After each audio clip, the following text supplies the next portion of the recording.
नमस्कार विद्यार्थी मित्रांनो, इयत्ता 7वीच्या सर्व प्रिय विद्यार्थी मित्रांचं आपल्या YouTube चॅनलवर सहर्ष स्वागत आहे। तर मुलांनो, आपण बैजिक राशी व त्यावरील क्रिया हे जे 8वं प्रकरण आहे, या 8व्या प्रकरणामधील शेवटचा सरावसंच 36 बघत आहोत। पूर्वीच्या व्हिडिओमध्ये सरावसंच 36 मधले पहिले 3 प्रश्न तुम्हाला मी पाठवले आहेत शिकून। तर या व्हिडिओमध्ये आपल्याला प्रश्न 4था, 5वा, 6वा व 7वा म्हणजे सरावसंच 36 मधला जो एकचल समीकरणे हा भाग आहे, एकचल समीकरणे या भागातील शाब्दिक उदाहरणे आपल्याला या 4थ्या, 5व्या, 6व्या व 7व्या प्रश्नामध्ये शिकायचे आहेत बेटा। अतिशय सोपा भाग आहे, फक्त एवढं समजून घ्यावं लागते की दिलेल्या शाब्दिक उदाहरणामध्ये जी माहिती दिलेली आहे त्या माहितीच्या आधारे समीकरण तयार करायचं आपल्याला महत्त्वपूर्ण शिकावं लागते। पण समीकरण एकदा तयार करता आलं की ते समीकरण कसं सोडवायचं ते आपण भाग शिकलेलाच आहे। आपल्या सर्वांना समीकरण सोडवता येते नक्की, म्हणून समीकरण कसं तयार करायचं हे भाग महत्त्वपूर्ण आपण समजून घेऊयात व त्या आधारे समीकरण सोडून विचारलेल्या प्रश्नाचे आपण या ठिकाणी उत्तर काढूयात।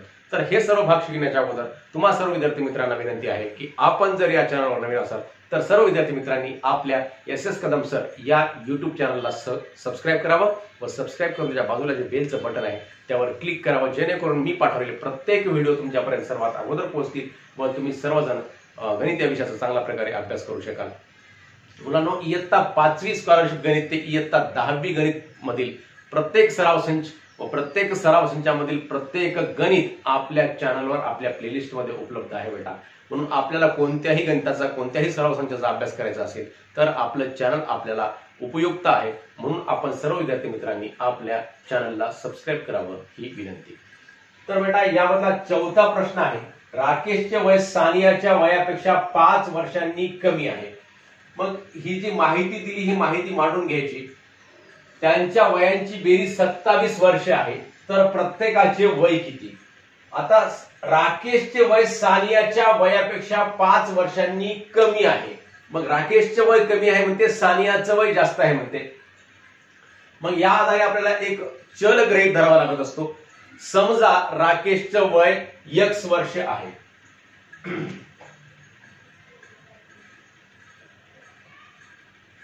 समजा राकेशचं वय x वर्ष गृहीत धरू शकतो आपण, किंवा सानियाचं वय सुद्धा x वर्ष गृहीत धरू शकतो। सानियाचं वयापेक्षा राकेशचं वय 5 वर्षांनी कमी आहे असं म्हणलेलं आहे। मग आपण सानियाचं वय गृहीत धरूयात।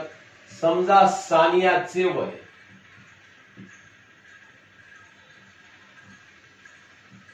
बरोबर x वर्ष, कोणतंही गृहीत धरलं तरी आपल्याला उत्तर काढता येते। कसं ते मी सांगतो तुम्हाला समजावून। समजा सानियाचं वय बरोबर x वर्ष, म्हणून राकेशचे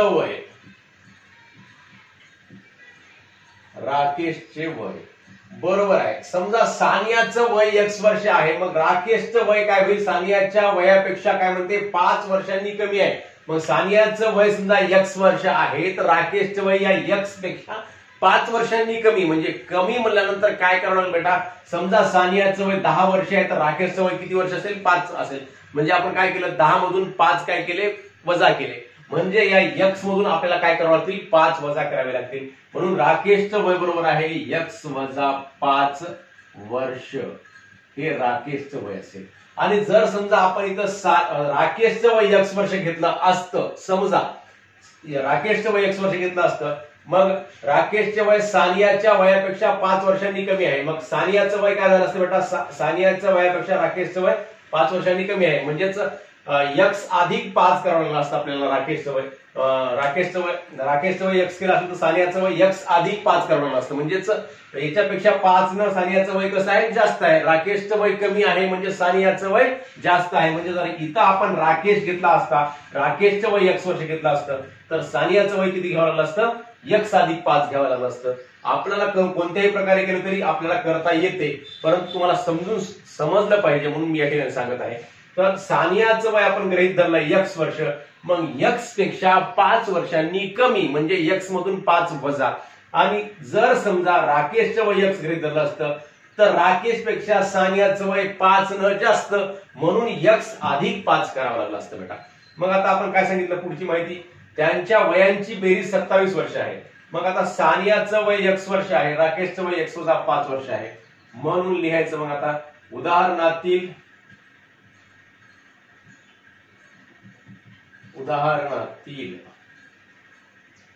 अटीनुसार किंवा उदाहरणातील माहितीनुसार असं आपण लिहू शकता.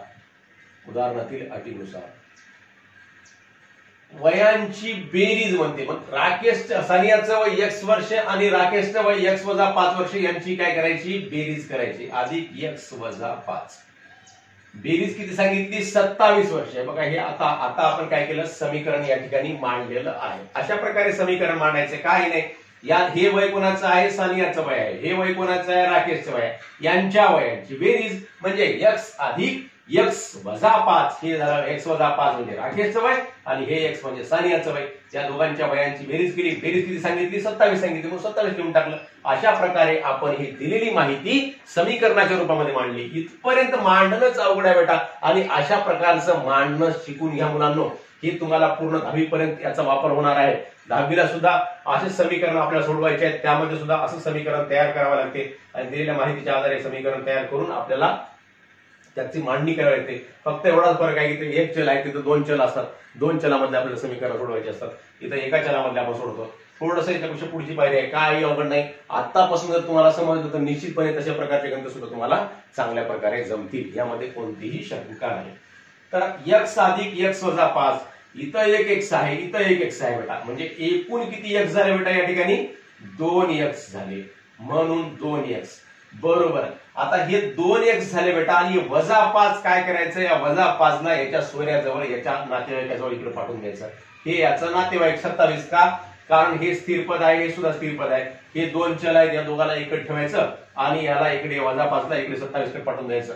मग काय होते, हे 27चं वजाचं काय होते, अधिक होते. तुम्हाला सांगितलेलं आहे या बरोबरी चिन्हाच्या अलीकडून पलीकडे उडी मारली की त्याचं चिन्ह बदलते. वजाचं अधिक होते, अधिकचं वजा होते, गुणाकाराचं भागाकार होते आणि भागाकाराचं गुणाकार होते.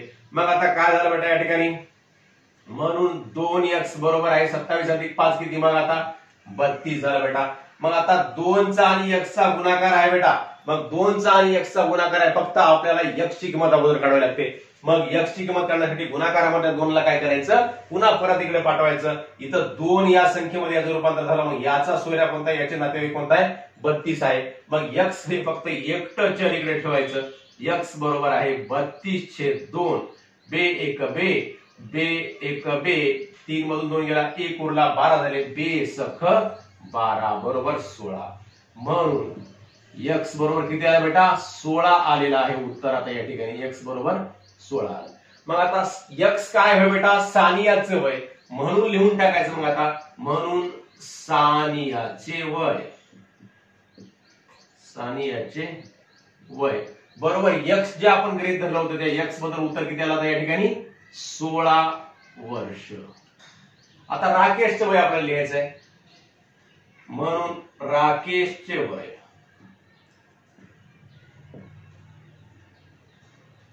राकेशचे वय बरोबर इथं काय सांगितलं, x वजा 5 सांगितलं बेटा. x वजा 5 लिहून घ्यायचं. बरोबर आहे. x वजा 5 म्हणजे x ची किंमत लिहून टाकायची. x ची किंमत किती आहे, 16 आहे. वजा 5 ला वजा 5, मग बरोबर काय होईल, 16 मधून 5 गेल्यानंतर किती येते, मग 11 वर्ष. तर बघा बरं बेटा, आता जे उत्तर आलं आपल्या या ठिकाणी, सानियाचं वय 16 वर्ष, राकेशचं वय 11 वर्ष.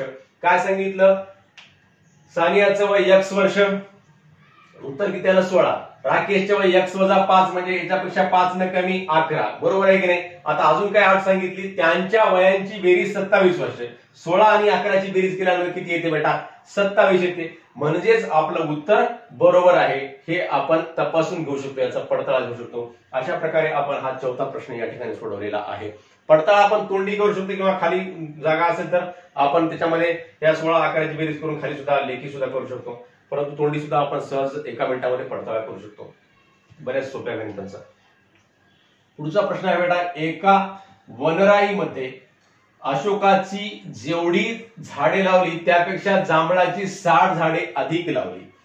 तेथे दोन्ही प्रकारचे एकूण झाडे 200 असतील तर जांभळाची झाडे किती लावली. वनराईमध्ये अशोकाची जेवढी झाडे लावली त्यापेक्षा जांभळाची 60 झाडे अधिक लावली. मग आता आपल्याला गृहीत काय धरायचं, अगोदर अशोकाची झाडे आपल्याला माहित नाही. जी गोष्ट माहित नाही त्याबद्दल काय गृहीत धरायचं, x गृहीत धरायचं, a गृहीत धरायचं, b गृहीत धरायचं. कोणतंही इंग्रजी मधलं वर्णाक्षर गृहीत धरा, ए पासून ते झ पर्यंत कोणतंही आपल्याला चालते. आणि ते गृहीत धरून नंतर त्याचं शेवटी उत्तर काढायचं असते, समजायचं असते बेटा, दुसरं काही नाही. या समजावर एक तुम्हाला छोटासा जोक सांगतो 2 मिनिटाचा. समजा असेच गणिताचे शिक्षक वर्गामध्ये शिकवत असतात आणि गण्या नावाचा एक मुलगा असते अवकाळी. त्या गण्याला विचारतात, अरे गण्या, समज तुझ्याकडे 5 रुपये आहेत. किती रुपये आहेत?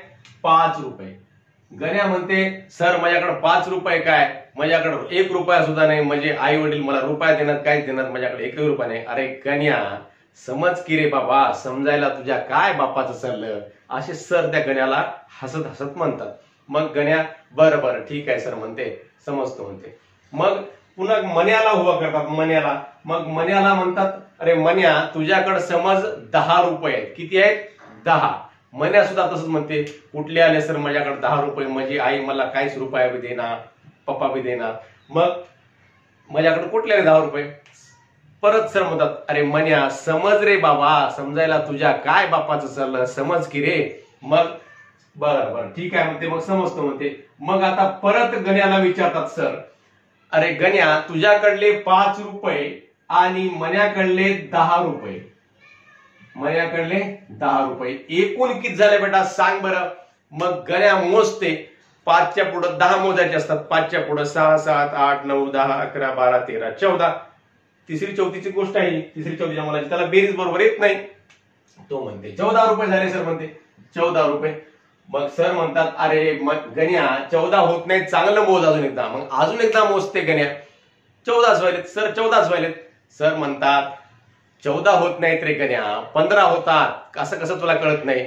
मग गण्या म्हणते, सर समजा की हो 14 झाले म्हणून, समजायला तुमच्या काय बापाचं चाललं, असं गण्या म्हणते. म्हणजे उत्तर समजा म्हणून सरांना सांगते. असं उत्तर समजायचं नसते बेटा, तर त्यामधलं अगोदर प्रश्न समजायचा असते, प्रश्न समजून घ्यायचा असते, परंतु उत्तरामध्ये समजायचं नसते. उत्तर हे अॅक्युरेटच आलं पाहिजे, परफेक्टच आलं पाहिजे. असं एक तुम्हाला सहज विनोदाचा भाग म्हणून सांगितलेला आहे. असं तुम्ही तुमच्या सरांना बोलण्याचा प्रयत्न करू नका मुलांना. तर 5 आणि इथं 10ची बेरीज इथं 14 होत नाही तर 15 होते बेटा. मग आता ही उदाहरणामध्ये आपण येऊ आता परत. आता काय सांगितलं उदाहरणामध्ये, एका वनराईमध्ये अशोकाची जेवढी झाडे लावली त्यापेक्षा जांभळाची 60 झाडे अधिक लावली. मग जांभळाची झाडे 60 झाडे जास्त आहेत अशोकापेक्षा. मग अशोकाची झाडे गृहीत धरायचं. समजा अशोकाची किती झाडे लावली म्हणते, जांभळाची झाडे किती लावली, हे उत्तर काढायचं. मग आपल्याला अशोकाची सुद्धा काढावं होते आणि जांभळाची सुद्धा काढावं होते. समजा अशोकाची X झाडे लावली. किती लावली?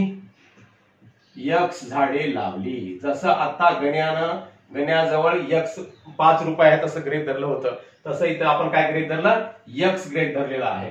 म्हणजे समजा अशोकाची X झाडे लावली.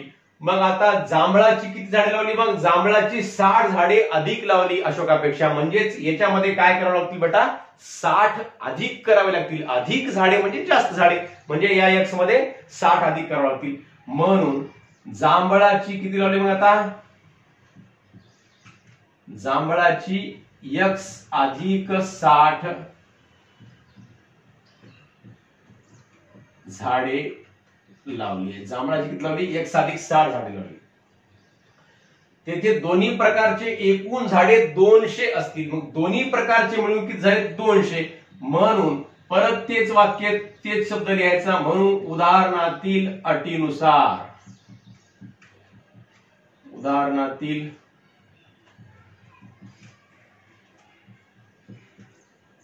अटीनुसार, उदाहरणामध्ये अट काय सांगितली, दोघांची बेरीज किती सांगितली, 200 सांगितलेली आहे. काय होते मग अट काय आहे, X अधिक 60 बरोबर आहे 200. मग आता X अधिक X काय होते बेटा, X अधिक X किती होतात, एकूण 2X झाले.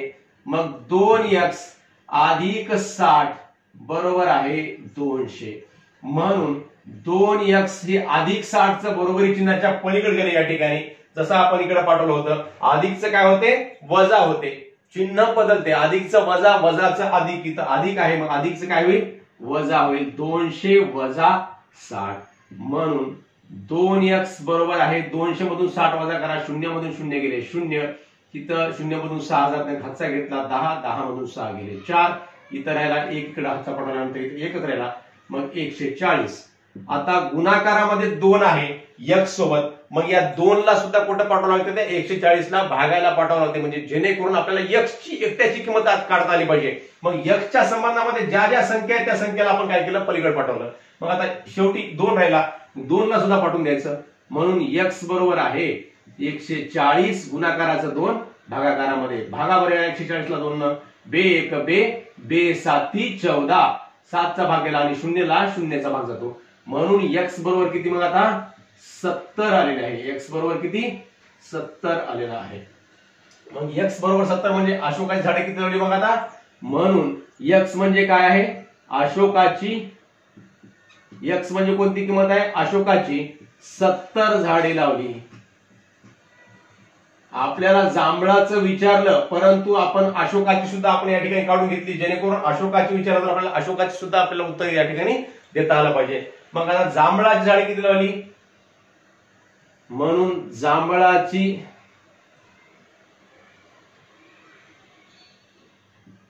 आता यावरून जांभळाची झाडे सुद्धा किती लावली ते काढता येते आपल्याला. जांभळाची झाडे बरोबर आहे x अधिक किती आहे 60 आहे, x अधिक 60 बरोबर आहे. x ची किंमत किती आली बेटा 70 आली. मग 70 अधिक 60 बरोबर किती आलं, मग हे उत्तर 130 येते बेटा. म्हणून जांभळाची किती झाडे लावली, मग 130 झाडे लावली. जांभळाची 130 झाडे लावली. अशा प्रकारे आपण हे उत्तर काढलेलं आहे. अशा प्रकारे प्रश्न 4था व 5वा सोडवलेला आहे. लगेच आपण प्रश्न 6वा व 7वा सोडवू. तर मुलांनो 6वा प्रश्न आहे, शुभांगी जवळ 50 रुपयांच्या जेवढ्या नोटा आहेत त्याच्या दुप्पट नोटा 20 रुपयांच्या आहेत. तिच्याजवळ एकूण 27 रुपये आहेत, तर 50 रुपयांच्या नोटा किती. 50 रुपयांच्या जेवढ्या नोटा आहेत तेवढ्या त्याच्या दुप्पट 20 रुपयांच्या नोटा आहेत. समजा शुभांगी जवळ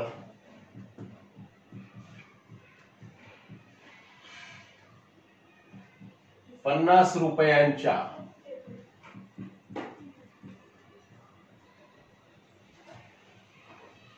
x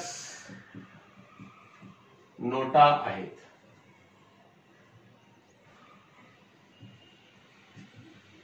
₹50 नोटा किती आहेत, x आहेत. मग त्याच्या दुप्पट नोटा 20 रुपयाच्या आहेत. x ची दुप्पट काय होते बेटा, दुप्पट केव्हा होते कोणत्या संख्येची, समजा आपल्याला 3 ची दुप्पट काढायची आहे. मग 3 ची दुप्पट काढण्यासाठी काय करतो आपण, 3 ला 2 न गुणतो. मग 3 2 6 ही 3 ची दुप्पट आहे. म्हणजे कोणत्याही संख्येला 2 न गुणले की त्या संख्येची काय होते, दुप्पट प्राप्त होते. मग 50 रुपयांच्या x नोटा आहेत, तर 20 रुपयांच्या किती नोटा असतील, मग x गुणिले 2 म्हणजेच 2x. म्हणून 20 रुपयांच्या नोटा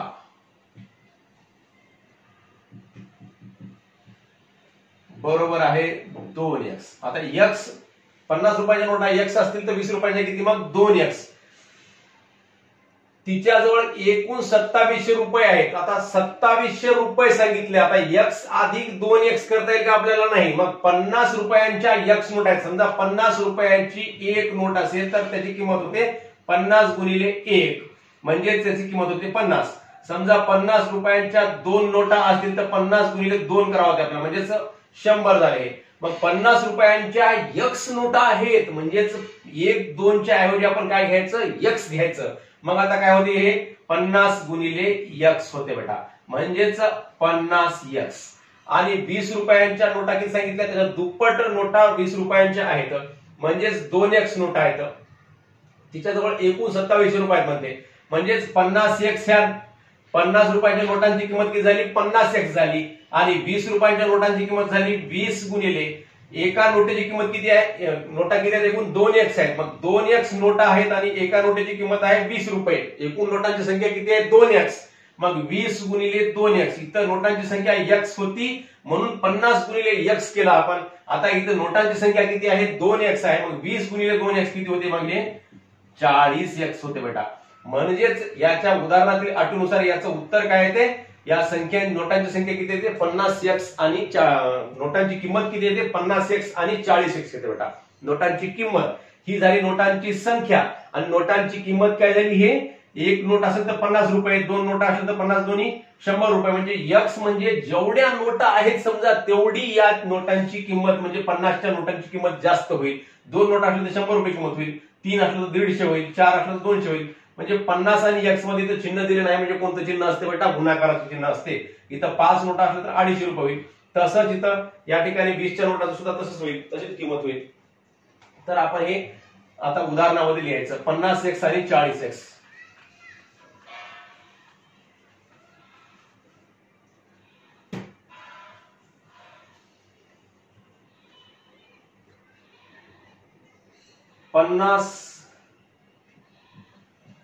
रुपयांच्या वाटल्यास लिहून घेऊ आपण या ठिकाणी 50 रुपयांच्या नोटांची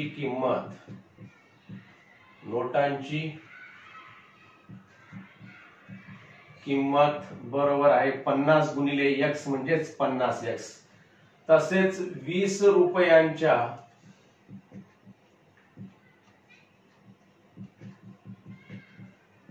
नोटांची किंमत. आता 20 रुपयाच्या एका नोटेची किंमत किती आहे 20 आहे एका नोटेची किंमत आणि एकूण संख्या किती आहे 2x आहे. नोटांची किंमत किती होईल 20 गुणिले 2x म्हणजे 20 दोन्ही 40x. लिहून घ्या वाटल्यास 20 गुणिले 2x बरोबर आहे 40x. म्हणून उदाहरणातील अटीनुसार आता लिहा उदाहरणातील अटीनुसार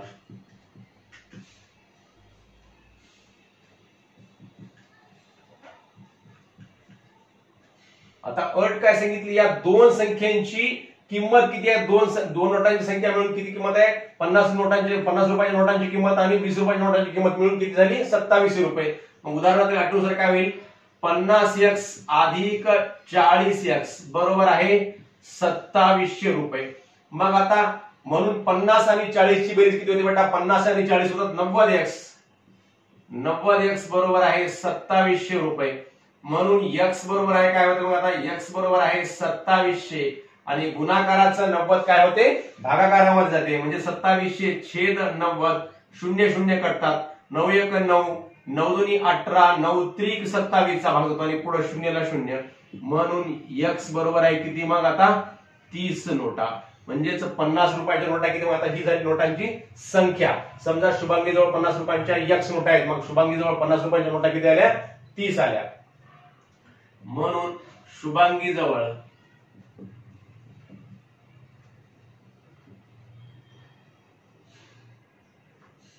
50 रुपयांच्या किती नोटा 30 नोटा आहेत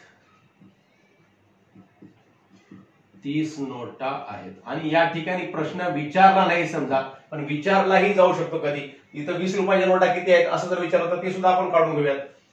व 20 रुपयांच्या व शुभांगी जवळ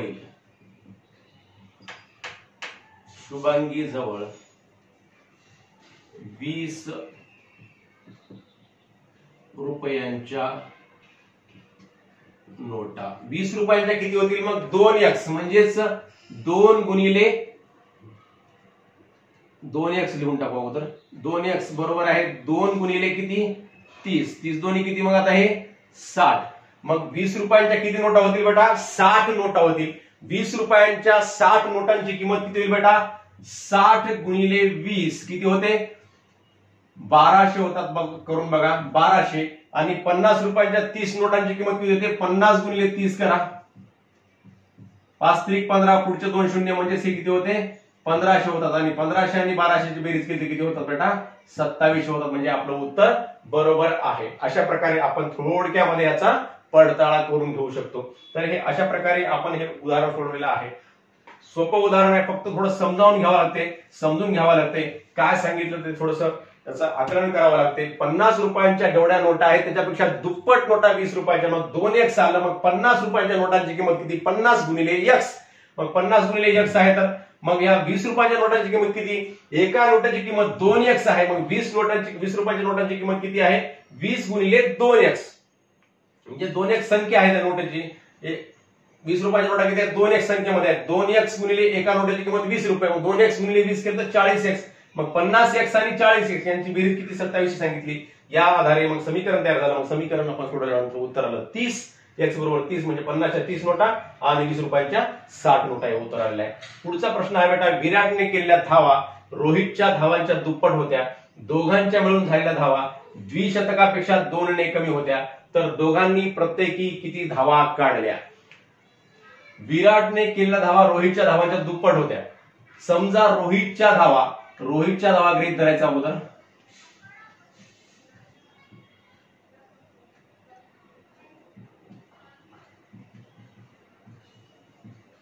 समजा रोहितच्या धावा बरोबर x आणि विराटच्या धावा याच्यापेक्षा दुप्पट होत्या तुम्हाला सांगितलं दुप्पट म्हणजे त्याला 2 न गुणायचं म्हणून विराटच्या धावा समजा रोहितनं 50 रन काढले असेल तर विराटने किती काढले मग 50 दोन्ही 100 काढलेले आहेत म्हणून विराटच्या धावा बरोबर आहे किती मग 2x दोघांच्या मिळून झालेल्या धावा द्विशतकापेक्षा 2 ने कमी होत्या म्हणून उदाहरणातील अटीनुसार लिहून टाकायचं उदाहरणातील अटीनुसार आता बेटा या ठिकाणी शतक म्हणजे काय द्विशतक म्हणजे काय हे तुम्हाला कळालं पाहिजे लक्षामध्ये आलं पाहिजे तुम्ही क्रिकेट बघत असाल तर तुम्हाला नक्की समजेल पण बघत जरी नसा समजा परंतु द्विशतक म्हणजे शतक म्हणजे 100 द्विशतक म्हणजे 2दा 100 म्हणजेच 200 द्विशतक म्हणजे 200 मग दोघांच्या मिळून झालेल्या धावा द्विशतकापेक्षा 2 ने कमी म्हणजे किती बेटा 200 पेक्षा 2 न कमी 200 पेक्षा 2 न कमी म्हणजे किती 198 मग या दोघांची बेरीज किती सांगितली मग x अधिक 2x बरोबर आहे 198 मग आता x अधिक 2x किती होतं बेटा 3x बरोबर आहे 198 म्हणून x बरोबर आहे 198 छेद गुणाकाराचं 3 कुठे गेलं